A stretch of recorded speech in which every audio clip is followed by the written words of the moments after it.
Assalamualaikum warahmatullahi wabarakatuh. Halo semua, kembali lagi di channel Raider Manhwa. Kali ini Mimin akan melanjutkan sebuah komik yang bercerita tentang bangkitnya jiwa pedang legendaris terkuat. Dan apabila kalian masih bingung dengan alur ceritanya, kalian bisa cek deskripsi atau langsung saja menuju playlist yang ada di halaman channel ini untuk memulainya dari part 1.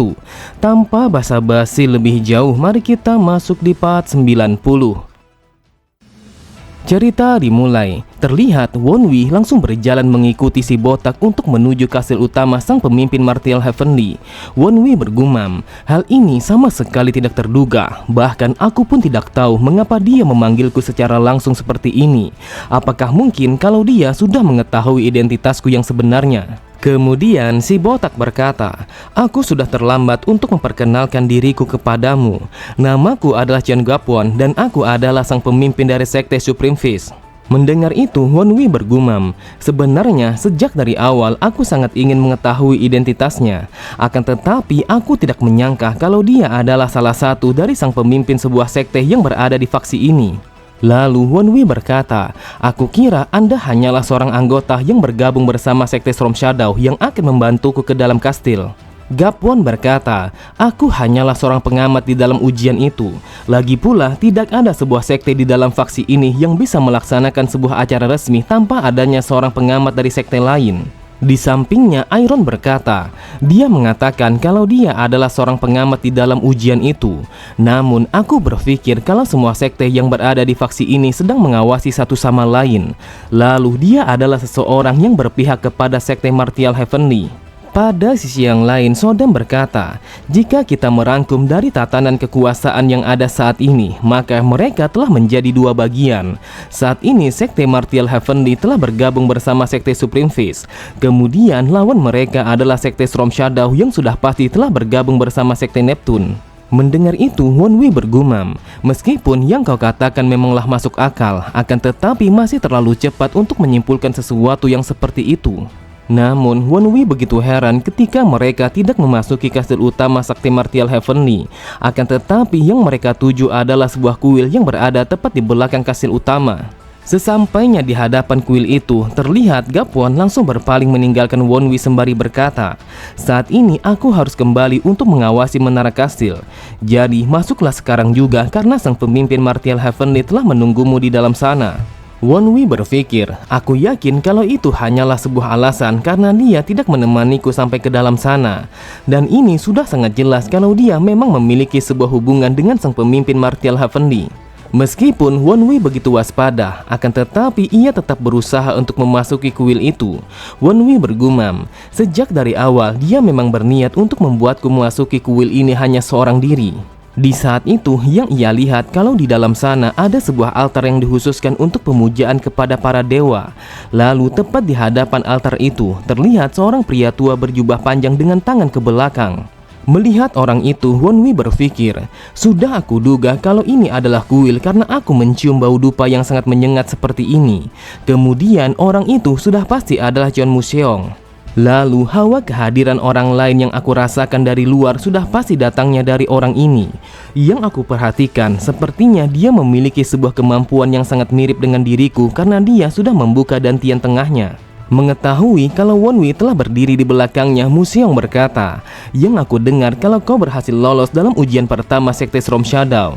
Jadi katakan kepadaku siapa namamu sebenarnya. Sambil memberi hormat, Wonwi berkata, namaku adalah Hawun dan aku adalah seseorang yang berasal dari keluarga pedang Yo. Setelah mengatakan itu, Wonwi bergumam, seperti yang aku pikirkan, dia memanggilku hanya untuk mengetahui identitasku yang sebenarnya. Mendengar nama keluarga pedang Yo, Museong berkata, itu adalah sebuah klan yang sangat terkenal berkat garis keturunan tunggalnya yang menghilang lebih dari 100 tahun yang lalu. Jadi pantas saja Pak Tua ini sama sekali tidak mengetahui siapa dirimu. Kemudian setelah menyalakan sebuah dupa sambil berbalik, ia kembali berkata, Hawun, apakah kau tahu apa sebenarnya pedang? Mendengar pertanyaan yang mendadak seperti itu, Wonwi bergumam, dasar sialan, entah mengapa tiba-tiba saja dia menanyakan apa itu pedang. Jadi apa tujuannya menanyakan itu kepadaku? Namun belum sempat Wonwi menjawab pertanyaan itu, Mo Xiong kembali berkata, apakah kau tahu kalau pedang adalah raja dari semua senjata yang berada di dalam dunia ini? Jadi jika seseorang sama sekali tidak menggunakan pedang, maka dia akan memiliki pikiran lain. Mereka mengatakan butuh 100 hari untuk berlatih tombak dan juga butuh 1000 hari untuk menguasai belati. Tetapi apakah kau tahu kalau menguasai sebuah pedang akan membutuhkan 10.000 hari? Lalu entah mengapa kau mempelajari sesuatu yang sangat kecil seperti itu ketika kau menjalani sebuah latihan selama 10.000 hari. Katakan kepadaku, mengapa kau menyimpang dari sebuah jalan di mana kau harus menghabiskan sisa hidupmu untuk menguasai ilmu pedang?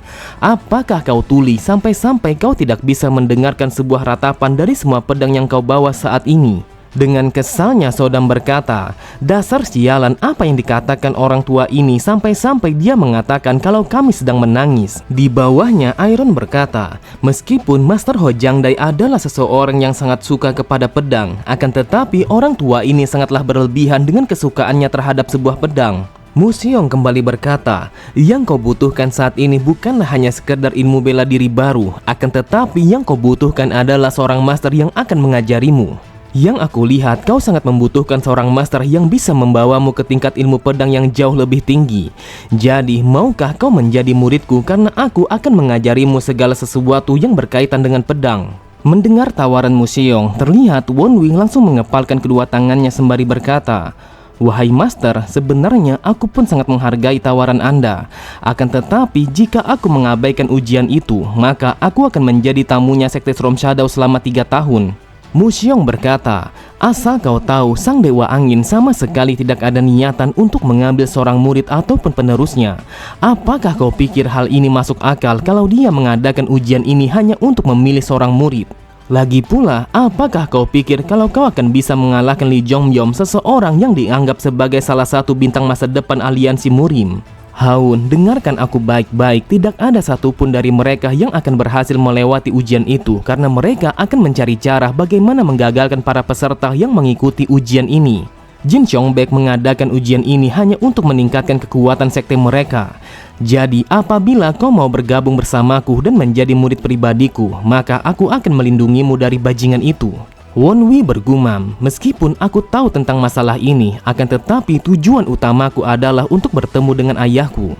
Jadi aku sama sekali tidak peduli kalau ujian ini hanyalah sebuah permainan ataupun sebuah tipuan. Namun apabila tawaran Mo Xiong memanglah niat baik yang ia tunjukkan kepadaku, maka aku yakin kalau dia sama sekali tidak akan mempersulit masalah ini setelah mendengar penolakanku. Wonwi berkata, wahai master, aku dengan tulus mengucapkan rasa terima kasihku atas kebaikan Anda. Akan tetapi aku sudah berada pada ujian kedua yang akan dilaksanakan di lantai 8. Saat ini kehormatanku telah dipertaruhkan di dalam ujian itu. Jadi bagaimana bisa aku menyerah di tengah jalan? Lagi pula aku sama sekali tidak ingin ada sebuah masalah yang terjadi antara Martial Heavenly dan juga Sekte Storm Shadow hanya karena niat baik Anda yang ingin membantuku. Sambil memberi hormat, Wonwi kembali berkata, wahai master, aku minta maaf karena aku tidak bisa mengabulkan keinginan Anda. Tetapi aku berjanji kalau aku sama sekali tidak akan pernah melupakan kebaikan Anda.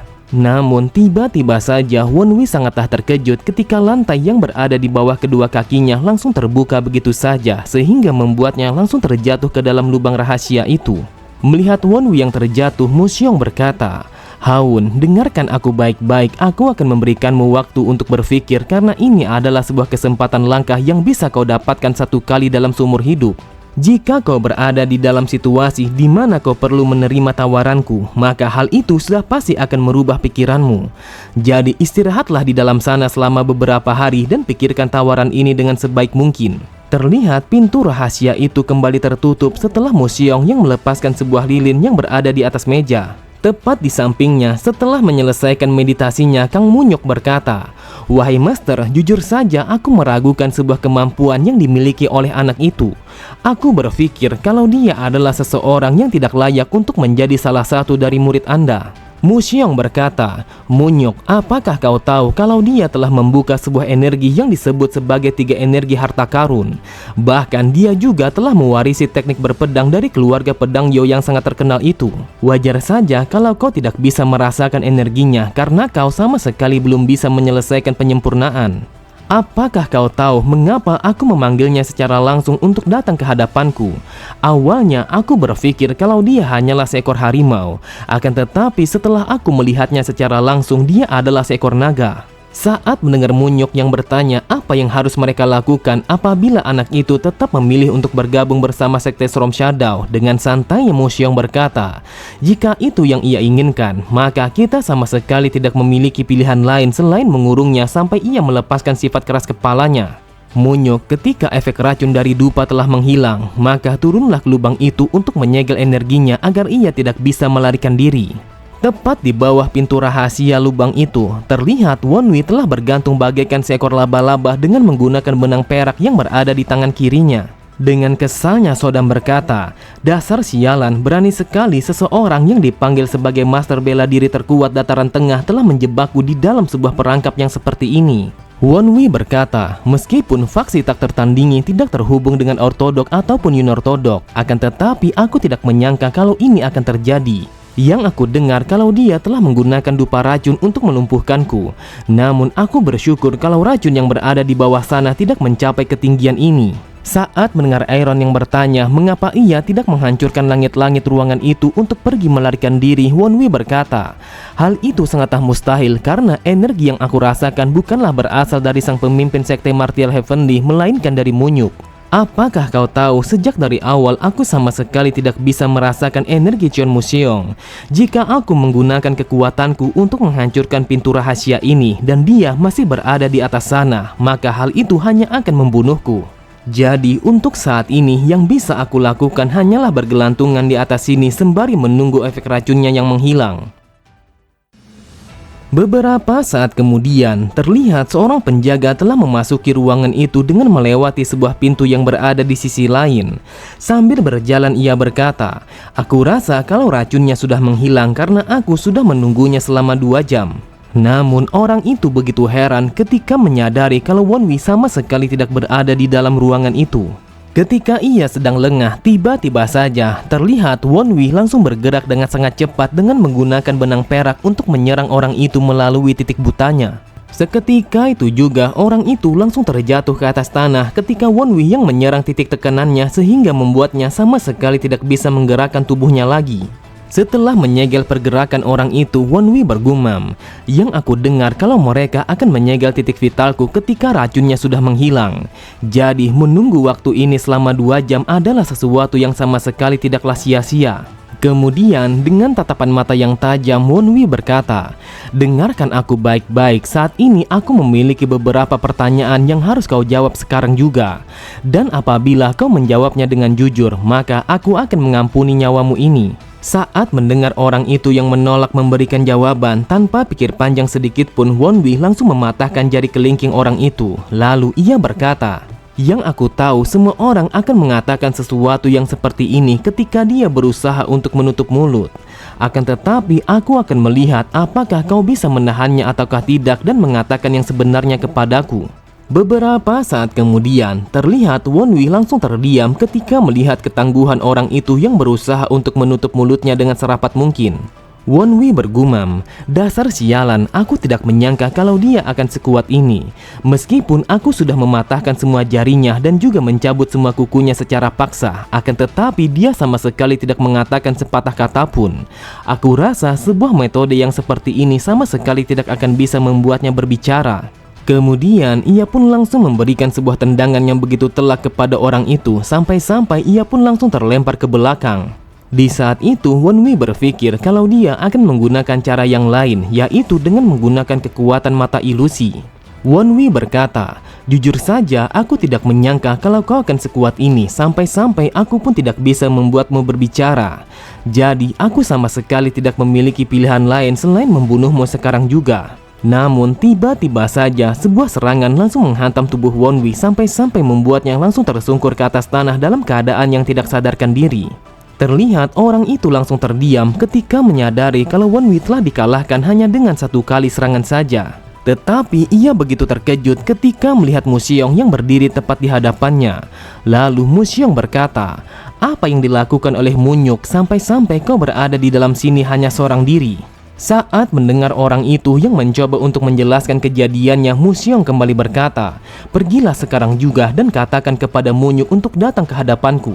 Tanpa pikir panjang sedikit pun, orang itu langsung berlari dengan sangat cepat untuk melaksanakan sebuah perintah yang diberikan oleh masternya. Pada sisi yang lain, dengan wajah yang begitu heran, Sodam berkata, "Apa yang terjadi kepadanya? Entah mengapa tiba-tiba saja dia langsung patuh kepadamu." Wonwi berkata, ini adalah level ketiga dari sebuah teknik yang disebut sebagai mata ilusi. Saat ini yang ia lihat kalau masternya telah muncul di hadapannya dan berhasil mengalahkanku. Meskipun efeknya tidak lama, akan tetapi ia sama sekali tidak bisa menolak sebuah perintah yang diberikan oleh Musyong. Jadi yang perlu aku lakukan saat ini adalah untuk mengikutinya dari belakang agar aku bisa kabur dari tempat ini. Oke semua, cukup sampai di sini dulu pembahasan alur cerita kita. Sampai jumpa di video selanjutnya. Wassalamualaikum warahmatullahi wabarakatuh.